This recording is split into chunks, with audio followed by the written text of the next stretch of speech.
나의 사랑하고 사모하는 형제들, 나의 기쁨이요 면류관인 사랑하는 자들아, 이와 같이 주 안에 서라. 내가 유오디아를 권하고 순두개를 권하노니 주 안에서 같은 마음을 품으라. 또 참으로 나와 멍에를 같이 한 네게 구하노니 복음에 나와 함께 힘쓰던 저 여인들을 돕고 또한 글레멘드와 그 외 나의 동역자들을 도우라. 그 이름들이 생명책에 있느니라. 주 안에서 항상 기뻐하라.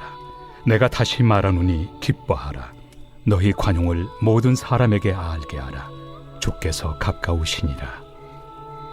아무것도 염려하지 말고 다만 모든 일에 기도와 간구로 너희 구할 것을 감사함으로 하나님께 아뢰라. 그리하면 모든 지각에 뛰어난 하나님의 평강이 그리스도 예수 안에서 너희 마음과 생각을 지키시리라. 할렐루야. 오늘도 성령 충만하시고요, 주님 안에서 행복한 한 날 되시길 주님의 이름으로 축복합니다. 빌립보서 이제 4장의 말씀입니다. 4장에 아주 중요한 그런 말씀들, 우리가 참 좋아하는 그런 말씀들이 소개가 되는데 함께 살펴보겠습니다. 1절과 2절이에요. 그러므로 나의 사랑하고 사모하는 형제들, 나의 기쁨이요 면류관인 사랑하는 자들아, 이와 같이 주 안에 서라. 내가 유오디아를 권하고 순두개를 권하노니 주 안에서 같은 마음을 품으라. 바울 사도가 여러 교회들을 개척을 했고 거기는 성도들과 많은 교제를 했지만 특별히 빌립보에 있는 성도들과는 참 좋은 관계를 맺고 있었어요.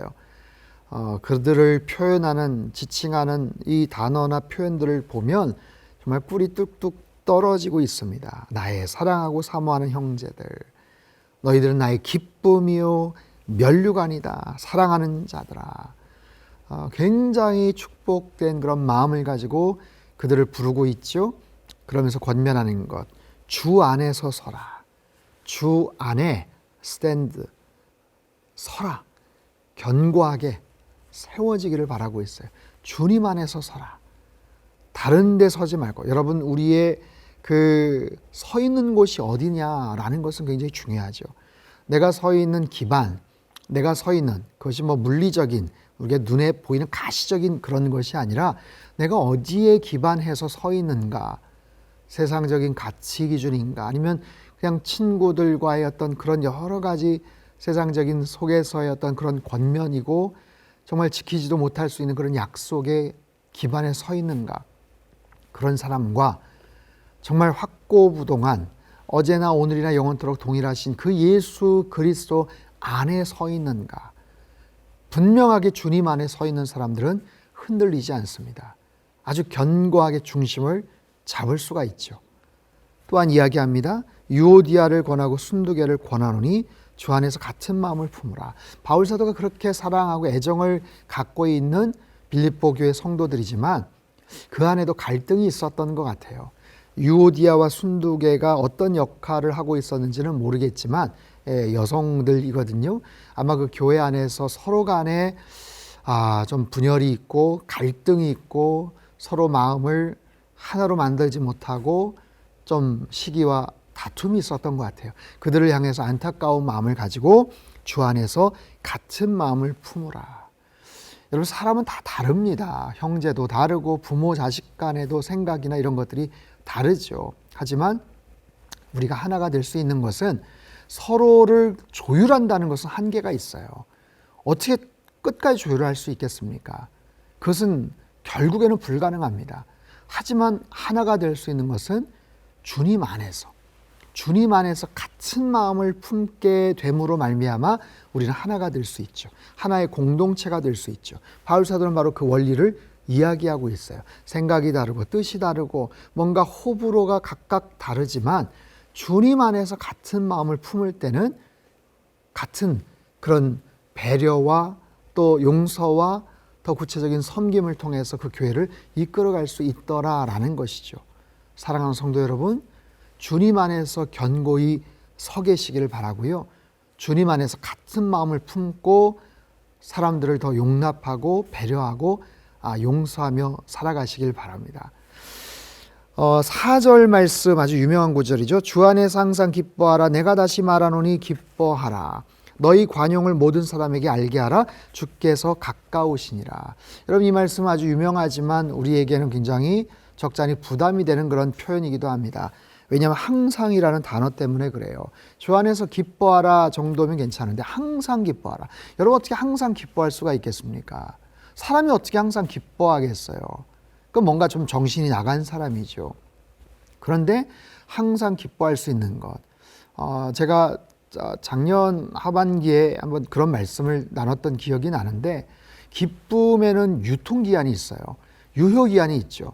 그 기쁨의 농도와 또 기쁨에 대한 어떤 기대치에 따라서 그 기쁨의 감정이 훨씬 더 길 수도 있고 금방 사라지거나 휘발될 수도 있죠. 기쁨이라는 것은 그렇습니다. 항상 그런 사이클, 굴곡이 있는 거죠. 근데 그 기쁨이 항상 지속되려면 이것이 꺾여지고 다운이 될 때쯤 또 다른 기쁨이 샘솟는다면 가능하겠죠. 그렇다면 또 다른 기쁨의 요소들이 생길 수 있게끔 하나님 앞에 기도하는 거예요. 하나님 앞에 간구하는 거예요. 그리고 그것이 기쁨인 줄 몰랐는데 생각하고 곱씹어 보니까 참 감사할 내용이었다라고 우리가 고백을 하게 되면 사라졌던, 아니면 아닌 줄 알았던 그 마음의 정서에서 기쁨이 다시 솟구치겠죠. 바로 그런 원리입니다. 바울 사도는 기뻐할 수 있는 환경이 아니잖아요. 그럼에도 불구하고 참 감사하다. 그리고 내가 이곳에서 나갔을 때 또 하나님께서 행하실 일들을 내가 기대하면서 기도할 때 그 마음속에서는 꺼지지 않는, 그리고 사람들이 상상할 수 없는 그런 기쁨들이 솟구치는 거죠. 그리고 그 기쁨은요, 자기에게만 유익이 되는 게 아니고 내가 기쁠 때 내 주변 사람들에게도 유익이 되는 것처럼 너희 관용을 모든 사람에게 알게 하라는 거예요. 관용이라는 건 뭡니까? 관대한 마음, 누군가를 배려하고 섬길 수 있는 마음이겠죠. 과거에는 마음이 불편하고 내가 지금 뭔가 짜증나고 속상한 일이 있으면 여러분 그런 관대한 마음이 생기질 않습니다. 근데 내가 기쁨이 막 솟구치고 뭔가 은혜가 넘치면 그것이 자기에게만 유익이 아니라 주변 사람도 포용하고 품을 수 있는 것이죠. 바로 그런 원리를 지금 설명하고 있어요. 6절 7절 아주 좋아하시는 말씀이죠. 아무것도 염려하지 말고 다만 모든 일에 기도와 간구로 너희 구할 것을 감사함으로 하나님께 아뢰라. 그리하면 모든 지각에 뛰어난 하나님의 평강이 그리스도 예수 안에서 너희 마음과 생각을 지키시리라. 아멘. 염려하지 말라 말씀하세요. 무엇을요? 아무것도. 그 어떤 것도 염려하지 말아라. 그리고 다만 기도하라. 간구하라. 감사함으로 하나님께 아뢰라. 자, 기도를 할 것이냐, 염려할 것이냐. 내가 염려, 걱정을 할 것이냐, 아니면 그 걱정거리, 염려가 있을 때마다 그때마다 하나님 앞에 기도할 것이냐. 여기서 염려라는 단어, 이 헬라어 메리스라는 단어는요, 분열이라는 단어예요. 나뉘어진다라는 의미예요. 여러분 마음이 지금 어떻습니까? 여러분 생각이 지금 어떻습니까? 여러 가지 염려가 있습니까? 크고 작은 고민들이 있습니까? 여러분의 마음이 막 나뉘어져 있는 겁니다. 다만 그 모든 것을 하나님 앞에 기도함으로 인해서 그 흩어지고 깨어지고 분열된 마음을 하나로 묶고 하나님 앞에 나아가는 것, 하나님 앞에 기도하는 것, 그러면 무슨 일이 벌어지는가? 모든 지각에 뛰어난 하나님의 평강이 염려, 근심, 걱정으로 가득 차 있었던 나의 생각과 내 마음을 지키신다라는 거예요. 어떤 평강이요? 모든 지각에 뛰어난 하나님의 평강. 여러분 참된 평강은 하나님께서 주시는 줄 믿습니다. 모든 지각이라는 건 뭐냐면 내가 이미 알고 있는 여러 가지 장애물들이 있어요. 여러분 왜 염려하세요? 왜 걱정하세요?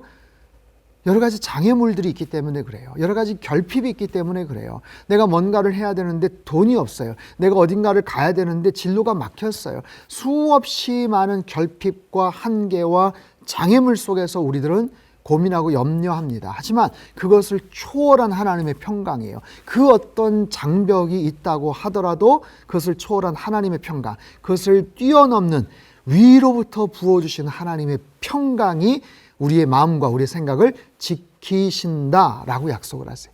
위로부터 부어주시는 하나님의 평강뿐만 아니라 그 사방팔방이 다 막혔다고 하더라도 나의 내면으로부터 샘솟듯이 올라오는 하나님의 평강이 있다는 사실을 여러분 꼭 기억하십시오. 사랑하는 성도 여러분, 마음의 염려, 근심, 걱정이 없는 사람은 어디 있겠어요?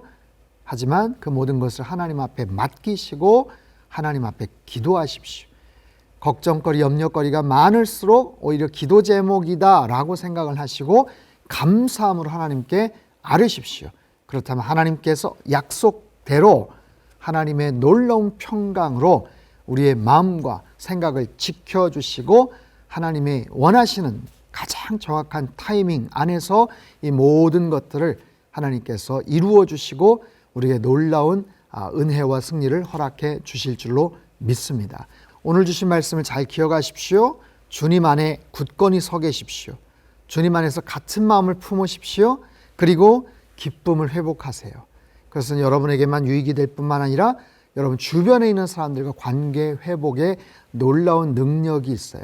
그리고 염려, 근심, 걱정이 있을 때마다 하나님 앞에 기도함으로 주님께서 주시는 하늘의 평강을 날마다 누리며 살아가시길 주님의 이름으로 축복합니다. 기도하겠습니다. 참 좋으신 하나님 감사합니다. 우리가 힘들고 어려울 때에도 주님께서 주시는 귀한 말씀을 통해서 새로운 힘과 또 위로와 용기를 얻습니다. 주님 안에 더욱더 견고히 세워지게 하여 주시고 주님과 같은 마음을 품고 우리 주변에 있는 사람들과의 모든 갈등과 여러 가지 이해관계들을 잘 풀어나갈 수 있는 그런 지혜자들 되게 하여 주시옵소서. 하나님, 참으로 우리 안에 기쁨이 날마다 샘솟듯이 넘쳐나기를 원합니다. 그 기쁨이 주변 사람들에게도 유익이 되게 하시고 근심, 걱정, 염려가 있을 때마다 하나님 앞에 기도하고 간구함으로 말미암아 모든 지각에 뛰어나신 하나님의 궁극적이고 완전한 평강으로 우리들을 지켜주시고 보호하여 주시옵소서. 존귀하신 예수님의 이름으로 감사하며 기도하옵나이다. 아멘.